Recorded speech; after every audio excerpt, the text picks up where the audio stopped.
وہی عمر جو پہلے مارتے تھے غریبوں کو، وہی فاروق امیر المومنین بنے، چہرے پہ نقاب پہنا، گلی سے گزر رہے، ایک بوڑھی اماں پریشان بیٹھی، عمر روک گئے، غلام سے کہنے لگے بوڑھی پریشان لگتی ہے، حضور پوچھ لیتے، فرمایا اماں اندر آ جائیں، اماں کہنے لگی جاؤ دوڑو اپنا کام کرو، کہا تیری مہربانی آنے دے، جب ضد کی تو کہنے لگی آ جاؤ، حضرت عمر اندر گئے، نقاب ہے چہرے، اماں کیوں پریشان ہو؟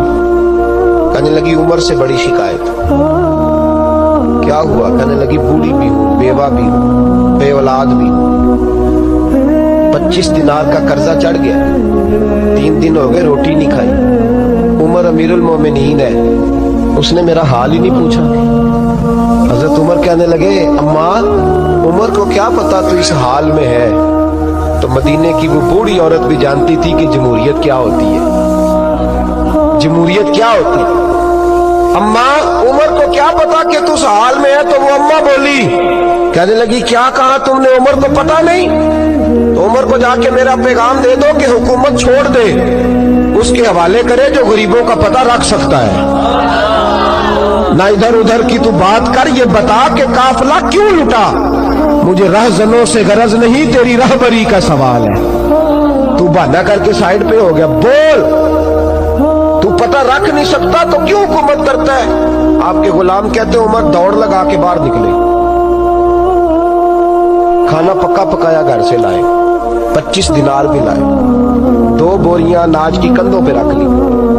غلام کہنے لگا حضور مجھے دے دیں، فرمایا وعدہ کر قیامت کے دن بھی میرا بوجھ اٹھائے گا؟ حضور میں نہیں اٹھا سکتا۔ عمر لائے، اس بوڑھی اماں کو 25 دینار دیے، 2-3 مہینے کا راشن دیا، کھانا کھلایا۔ یہاں تو جس کا 200-400 ووٹ ہو اسے ہے کوئی سردار چودھری پوچھ لے، غریبوں کو کون پوچھتا ہے؟ لیکن جب میلاد کا انقلاب آتا ہے پھر غریبوں کی عزت بڑھتی ہے۔ حضرت عمر اماں کے پیروں میں بیٹھ گئے، کہنے لگے اماں چل عمر کو میری خاطر معاف کر دے۔ اماں نے ایک لفظ کہا تو آپ کے غلام کہتے ہیں عمر کو اتنا روتے کبھی نہیں دیکھا جتنا عمر آج روئے۔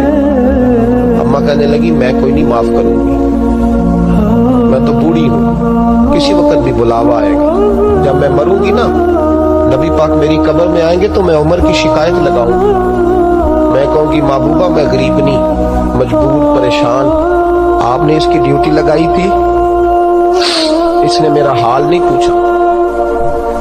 آپ کے غلام کہتے ہیں عمر اس طرح روتے جیسے بچہ بلک کے روتا۔ کہنے لگے اماں اس طرح نہ کرنا، عمر بڑا کمزور ہے، وہ بڑا کمزور ہے، وہ یہ شکایت نہ لگانا، عمر بڑا ماڑا ہے، حضور کا سامنا نہیں کر سکے۔ اماں کہنے لگی نہیں، میرا دکھ ہی بڑا ہے، میں عمر کی شکایت لگاؤں گی۔ حضرت فاروق اعظم منت کرنے لگے تو بوڑھی کہنے لگی چل تیری خاطر عمر کو معاف کیا۔ حضرت عمر کہنے لگے مجھے لکھ کے دے، اماں کہنے لگی تم لکھ دو میں سائن کر دیتی ہوں۔ حضرت عمر نے لکھا فلاں بنت فلاں عمر سے ناراض تھی، پھر عمر نے راضی کر لی۔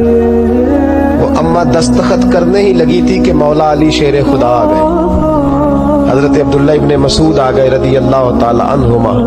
اندر آتے ہی کہنے لگے عمر یہاں کھڑے ہو، میں سارے مدینے میں ڈھونڈ آیا ہوں، وہ ملک شام کے کچھ سفیر ملنے آئے۔ اماں فٹافٹ اٹھ گئی، ہائے یہ عمر تھا، عمر کے سامنے کہتی رہی۔ فاروق اعظم کہنے لگے نا اماں تو وعدے پہ قائم رہ، تو نے جو کیا ٹھیک کیا، سائن کر۔ اماں نے دستخط کیے تو حضرت